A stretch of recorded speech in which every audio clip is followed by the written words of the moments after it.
Abraham, kamu pilih mana? Jadi orang kaya atau orang miskin? Orang pandai atau orang bodoh? Oh, Papa ditanya begitu. Ya nggak mungkin lah ada orang mau jadi miskin dan bodoh. Tapi dalam kerajaan sorga, hukumnya berbeda. Kita harus mengerti bahwa segala sesuatu adalah pemberian. Berarti nggak bisa anggap diri hebat, karena semuanya merupakan pemberian dari anugerah Allah. Mari anak-anak, kita ikuti pengajaran Yesus yang sangat penting. Padahal hari itu sangat melelahkan buat Yesus, karena ia mengajar dari pagi sampai petang. Luar biasa cintanya Yesus. Dia mengajar dengan cermat disertai berbagai contoh. Yuk kita perhatikan baik-baik. Adik-adik, yuk kita berdoa karena kita mau belajar firman Tuhan dalam petualangan kita di dalam kerajaan Allah. Mari kita berdoa.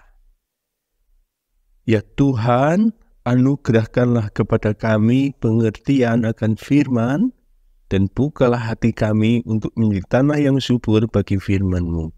Dalam Kristus Tuhan kami berdoa. Amin. Adik-adik, Tuhan Yesus berkeliling daerah Galilea untuk memberitakan Injil.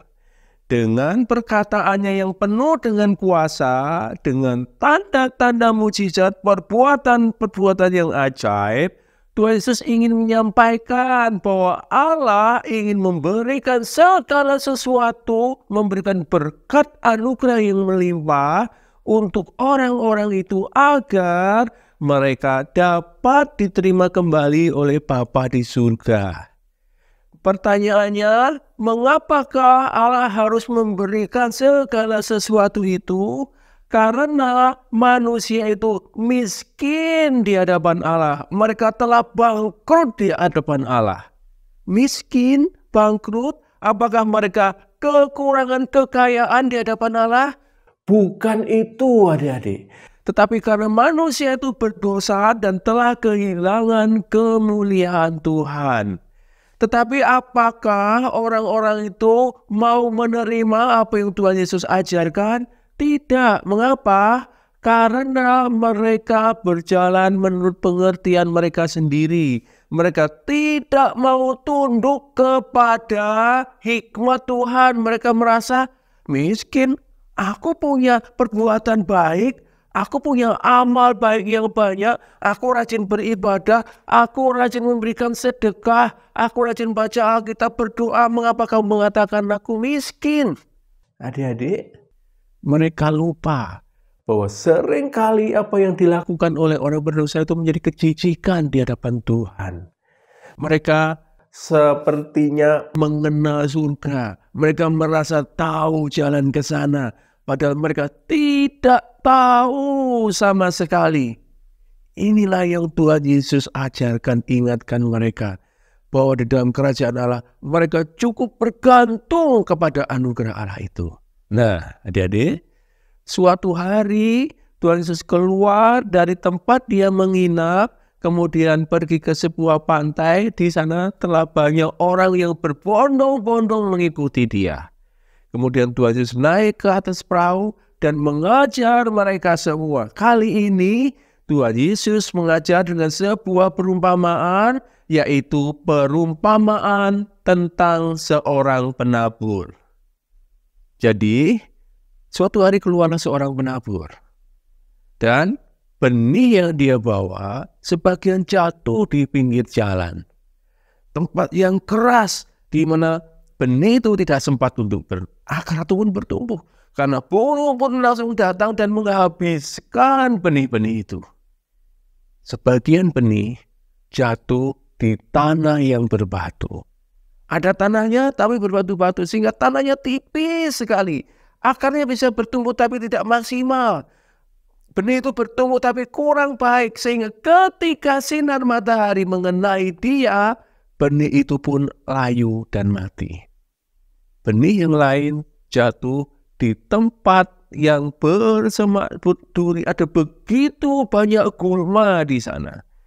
Benih itu rumput duri itu bertumbuh bersama-sama, tetapi rumput duri itu lebih cepat, lebih kuat pertumbuhannya sehingga menghimpit si benih, sehingga benih itu pun akhirnya layu dan mati. Benih yang lain jatuh di tempat yang subur. Di tempat yang subur itu akarnya bisa bertumbuh dengan baik, pohonnya bertumbuh dengan baik, akhirnya menghasilkan buah. Buahnya ada yang 30 kali lipat, ada yang 60 kali lipat, ada yang 100 kali lipat. Adik-adik, sebenarnya Tuhan Yesus ingin mengatakan apa sih dengan benih dan tanah ini? Tuhan Yesus ingin mengatakan bahwa Allah lah yang memberikan benih itu dan Allah lah yang menciptakan tanah itu. Allah yang menciptakan hati manusia untuk menerima benih, tapi Tuhan jugalah yang memberikan benih itu untuk ditanam di dalam hati. Seandainya saja hati itu menerima benih firman Tuhan sebagaimana mestinya, maka benih-benih itu akan bertumbuh dengan baik. Tetapi sayang sekali, seringkali ada banyak hambatan di dalam hati manusia, sehingga benih yang ditanamkan di dalamnya itu tidak dapat bertumbuh dengan baik. Dengan demikian adik-adik, Tuhan Yesus ingin mengajarkan, kalau kita mau belajar firman Tuhan, ayo serahkan hati kita, supaya Tuhan mengubahkan hati kita menjadi hati yang subur, sehingga hati kita dapat menerima firman Tuhan sebagaimana mestinya, sehingga firman Tuhan itu bisa berakar, bisa bertumbuh, bisa berbuah dalam kehidupan kita. Inilah yang Tuhan Yesus mau ajarkan. Tuhan yang menciptakan hati kita. Dia yang memberikan firman Tuhan juga untuk hati kita. Biar kita berharap, bergantung, berserah kepada Tuhan, supaya Tuhan memulihkan hati kita menjadi tanah yang subur bagi firman Tuhan. Amin. Mari kita berdoa. Bapa di surga, kami bersyukur, kami berterima kasih karena Engkau menganugerahkan hati di dalam hidup kami yang siap untuk ditanami firman Tuhan. Kami juga bersyukur untuk benih firman Tuhan yang terus Engkau tanamkan dalam kehidupan kami. Tuhan, biar Engkau mengubah hati kami menjadi tanah yang subur bagi kebenaran firman Tuhan, supaya firman-Mu berakar, bertumbuh, berbuah bagi hormat dan kemuliaan nama Tuhan. Dalam nama Tuhan Yesus kami berdoa. Amin.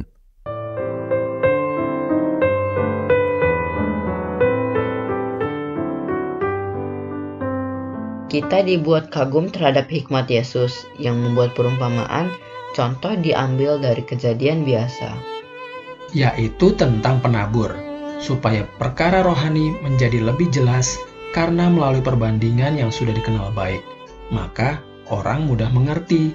Pesan penting buat kita bahwa Allah menjadikan ladang untuk benih dan benih untuk ladang. Maksudnya apa? Walau setiap ladang adalah mukjizat Allah, tetapi Allah mengizinkan timbulnya hambatan yang menghalangi benih untuk berbuah. Berarti kita harus waspada dan berjuang keras supaya benih yang ditabur di ladang itu dapat berbuah lebat. Teman-teman, baca terus dari Matius 13 ayat 10-17. Sayonara.